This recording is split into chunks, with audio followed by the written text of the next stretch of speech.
Presidência da República, Casa Civil, Subchefia para Assuntos Jurídicos. Decreto-Lei nº 5.452, de 1º de maio de 1943, aprova a consolidação das leis do trabalho.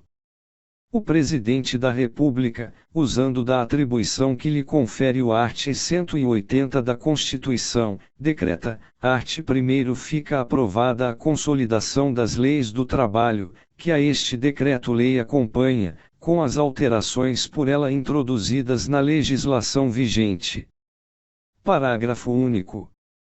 Continuam em vigor as disposições legais transitórias ou de emergência, bem como as que não tenham aplicação em todo o território nacional. Art. 2º. O presente decreto-lei entrará em vigor em 10 de novembro de 1943.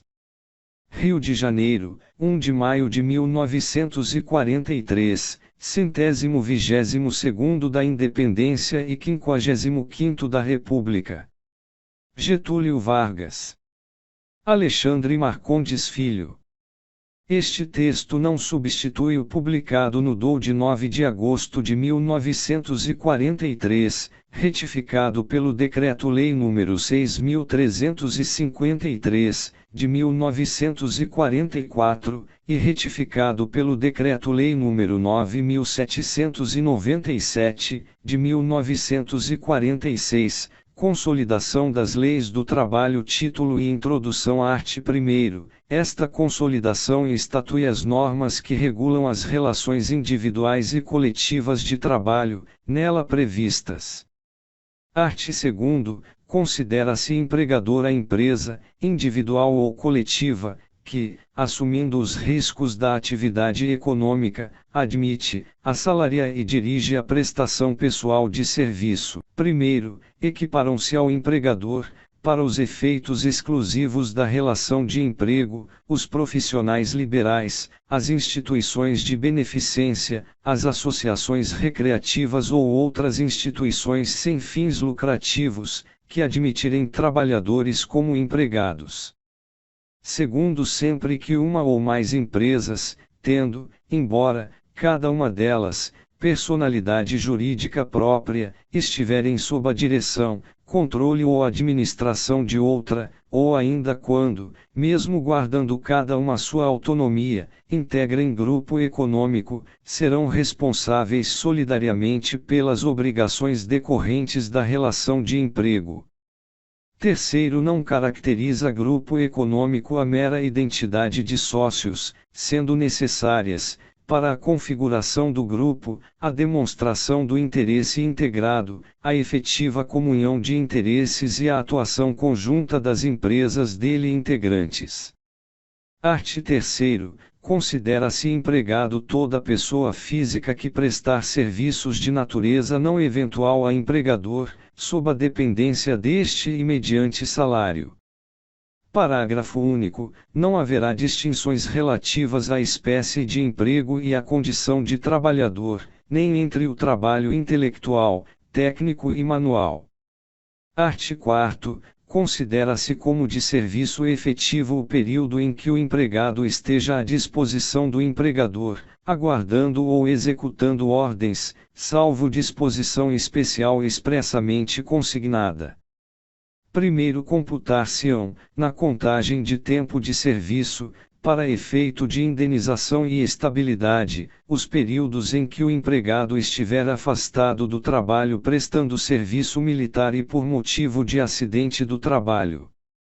Segundo, por não se considerar tempo à disposição do empregador, não será computado como período extraordinário o que exceder a jornada normal, ainda que ultrapasse o limite de 5 minutos previsto no primeiro do art. 58 desta consolidação, quando o empregado, por escolha própria, buscar proteção pessoal, em caso de insegurança nas vias públicas ou más condições climáticas, bem como adentrar ou permanecer nas dependências da empresa para exercer atividades particulares, entre outras, e práticas religiosas, segunda descanso. Terceiro, lazer, Quarta, estudo v alimentação. Sexta, atividades de relacionamento social. Sétimo, higiene pessoal. Oitavo, troca de roupa ou uniforme, quando não houver obrigatoriedade de realizar a troca na empresa. Art. 5º, a todo trabalho de igual valor corresponderá salário igual, sem distinção de sexo.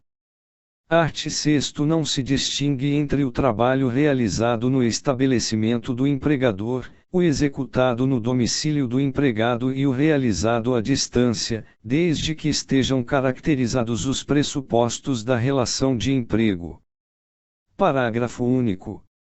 Os meios telemáticos e informatizados de comando, controle e supervisão se equiparão, para fins de subordinação jurídica, aos meios pessoais e diretos de comando, controle e supervisão do trabalho alheio. Art. 7º, os preceitos constantes da presente consolidação, salvo quando for em cada caso expressamente determinado em contrário, não se aplicam aos empregados domésticos, assim considerados, de um modo geral, os que prestam serviços de natureza não econômica à pessoa ou à família, no âmbito residencial destas, b. aos trabalhadores rurais, assim considerados aqueles que, exercendo funções diretamente ligadas à agricultura e à pecuária, não sejam empregados em atividades que, pelos métodos de execução dos respectivos trabalhos ou pela finalidade de suas operações, se classifiquem como industriais ou comerciais. C. Aos funcionários públicos da União, dos Estados e dos municípios e aos respectivos extranumerários em serviço nas próprias repartições. D. Aos servidores de autarquias paraestatais, desde que sujeitos a regime próprio de proteção ao trabalho que lhes assegure situação análoga à dos funcionários públicos.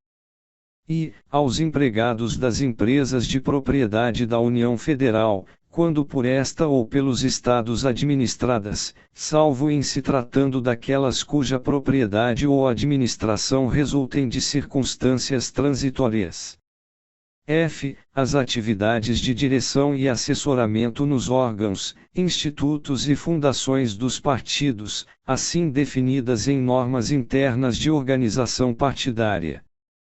Parágrafo único. Revogado. Art. 8º. As autoridades administrativas e a Justiça do Trabalho, na falta de disposições legais ou contratuais, decidirão, conforme o caso, pela jurisprudência, por analogia, por equidade e outros princípios e normas gerais de direito, principalmente do direito do trabalho, e, ainda, de acordo com os usos e costumes, o direito comparado, mas sempre de maneira que nenhum interesse de classe ou particular prevaleça sobre o interesse público.